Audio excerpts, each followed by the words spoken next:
Bienvenidos a nuestra séptima semana de estudios del curso de Cristología 2. En esta oportunidad reflexionaremos sobre el significado de la Santa Cena. La Santa Cena hace parte de las ordenanzas o sacramentos de la Iglesia de Cristo. Con frecuencia se lleva a cabo de forma semanal o mensual, bimensual o como una congregación haya decidido hacerlo. Por lo periódico de la conmemoración, se nos puede volver una costumbre y en muchos casos podemos pasar por alto el sentido y significado de esta porque no lo tenemos claro o porque simplemente se nos ha vuelto una rutina, una actividad más en la agenda de la iglesia o un simple sacramento. Pero la Santa Cena tiene un significado amplio y profundo que no podemos perder de vista y que debe impactar nuestra vida de fe tanto personal como comunitaria. En esta lección abordaremos varias enseñanzas esenciales relacionadas con la Santa Cena. Primero, miraremos la escena relatada en los Evangelios en la que Jesús instituye u ordena la comunión. Segundo, nos remitiremos a una de las enseñanzas de Pablo referente a la Cena del Señor y su significado en la fe práctica. Finalmente, se expondrán tres acercamientos históricos en cuanto a la presencia de Cristo en los elementos de la Santa Cena. Iniciemos con la institución de la Santa Cena. Justo antes de su muerte, Jesús se sentó a la mesa con sus discípulos en una cena íntima, el día que se celebraba la fiesta de la Pascua y de los panes sin levadura. En medio de esta comida, tomó el pan y el vino, que eran elementos comunes en las cenas judías, como símbolos que conmemorarían lo que estaba por acontecer. Su cuerpo sería entregado y su sangre derramada como sacrificio por el pecado de la humanidad. En Lucas 22, 17 al 18 relata que las palabras de Jesús fueron: «Esto es mi cuerpo que por ustedes es dado, hagan esto en memoria de mí». Esta copa es el nuevo pacto en mi sangre, que es derramada por ustedes. En medio de su corto discurso, Jesús aclara que volvería a tomar del fruto de la vid nuevamente junto a sus discípulos en el reino del Padre, es decir, cuando el reino de Dios tenga su cumplimiento a plenitud. De esta forma, Él hace un anticipo al tiempo final. En Lucas 22, 19, Jesús pide a sus discípulos llevar a cabo este acto de comunión y de compartimiento del pan y de la copa en memoria de Él.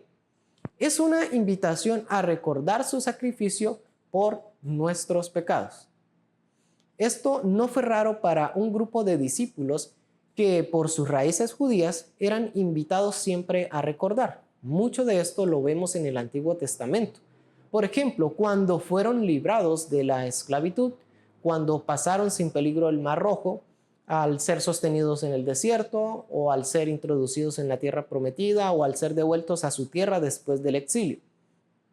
Una y otra vez el pueblo de Dios estaba llamado a recordar, y en la última cena Jesús realiza un acto simbólico que de ahí en adelante le recordaría su sacrificio y su promesa de celebración en el día final.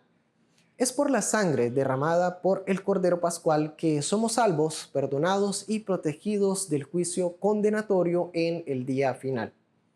Hay dos aspectos interesantes que podemos resaltar de las palabras de Jesús al hablar de la copa. Por un lado, Él se refiere al nuevo pacto que se haría a través de su sangre derramada. A través de este pacto recibiríamos el perdón de los pecados y al Espíritu Santo como el sello de pertenecer al pueblo de Dios, y quien nos recordaría sus enseñanzas y nos guiaría a toda verdad. Por otro lado, es curioso que Jesús no habla de vino, sino de la copa, aunque suponemos que lo que contenía era el jugo de la uva. Sobre esto podemos mencionar que la razón por la que tanto Pablo como los autores de los evangelios se refieren a la copa en lugar de utilizar la palabra vino es que de este modo la expresión evocaría la frase veterotestamentaria que hacía referencia a sufrir la copa de la ira de Dios. La sangre derramada de Cristo demostraba que Él aceptaba la ira que nosotros merecíamos y por ello hacía posible la paz con Dios. En este sentido, al tomar de la copa, damos testimonio de que creemos que Jesús padeció en nuestro lugar el sufrimiento y el juicio que debíamos vivir nosotros como consecuencia de nuestro pecado. Miremos ahora lo que el libro de Primera de Corintios nos enseña sobre la Santa Cena. Pablo, en medio de una exhortación y corrección a los de Corinto, en Primera de Corintios 11, 17 al 34, les recuerda la importancia del significado de la comunión a través de la Santa Cena. Él les dice que este no se trataba de un encuentro para resaltar el estándar social y económico de unos sobre otros, sino para conmemorar a Cristo. Por ello, Pablo retoma las mismas palabras de Jesús y le recuerda el verdadero sentido de reunirse a compartir la cena del Señor. En esta comunión debían reflejar el amor con que Cristo los amó a través de esperarse unos a otros para comer y de permanecer y celebrar juntos en igualdad de condiciones mientras conmemoraban el sacrificio de Cristo. Luego, Pablo les hace una advertencia sobre comer el pan y beber la copa de forma indigna. ¿Qué significa comer el pan y beber la copa indignamente según el contexto de 1 Corintios 11, 17 al 34? Parece que se relaciona con la actitud de aquellos que tomaban la cena para su propio placer, comiendo en abundancia sin esperar a los demás y sin una actitud generosa con otros. En otras palabras, se reunían para su propio placer y se olvidaban de fomentar una comunión real en la que el centro de la celebración fuera Cristo. Para estos hermanos en Corinto, la Santa Cena había perdido su sentido y se había vuelto una excusa para satisfacer sus propios placeres. Frente a esto, Pablo propone la Cena del Señor como una forma de sanar relaciones dañadas, volviendo así plenamente a la vida comunitaria. En este sentido, la Cena del Señor no debe ser entendida y practicada en términos individuales, como cuando le sugerimos a otras personas que se pongan a cuentas con Dios, cuando a veces para ponernos a cuentas con Dios nos toca ponernos a cuentas con el hermano. Hablemos ahora sobre diferentes acercamientos históricos en cuanto a la comprensión de la presencia de Cristo en la Santa Cena. Es decir, la forma en que Cristo está presente en el sacramento de la comunión, puesto que a lo largo de la historia este ha sido un tema de debate y se han propuesto diferentes perspectivas. En primer lugar está la transustanciación. Esta es la perspectiva sostenida por la Iglesia Católica. Consideran que tanto la sustancia o esencia del pan como la del vino se convierten literalmente en el cuerpo y la sangre de Cristo, una vez son consagradas por el sacerdote al pronunciar las palabras que dijo Jesús en la última cena. Otros asuntos considerados por la Iglesia Católica están relacionados con el significado de la celebración de la comunión. Con respecto a esto, sostienen que en cada celebración el sacrificio de Cristo se repite.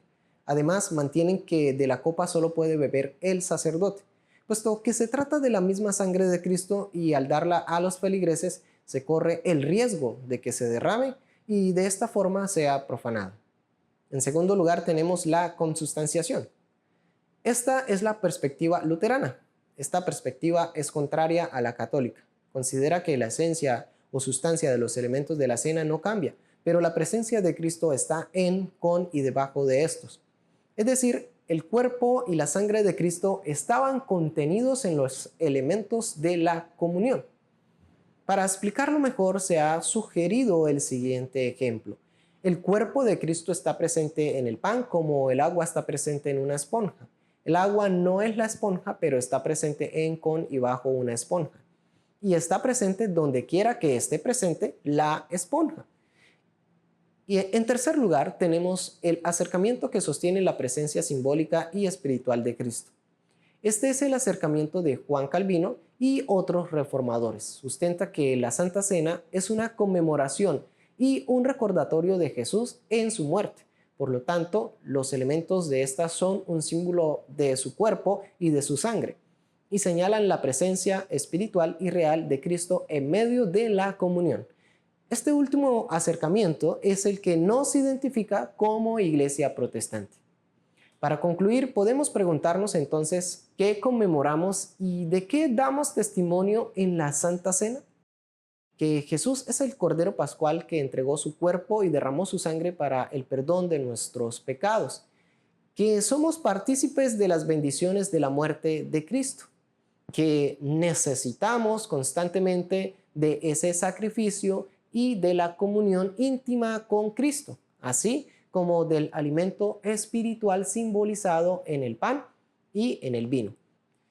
Y que necesitamos de la comunión íntima con nuestros hermanos en la fe, ya que permanecemos unidos por la obra de Cristo, que tenemos la esperanza de un día volver a celebrar con Él en completa victoria en el reino del Padre. Concluimos entonces que la Santa Cena es más que un sacramento que llevamos a cabo como parte de una tradición de la Iglesia. Su significado es amplio y profundo. Esto nos debe mover a reflexionar en torno a la manera en que nos acercamos a la mesa cada vez que celebramos esta comunión. Hasta aquí el video de esta semana. No olviden participar en el foro de discusión. Dios les bendiga.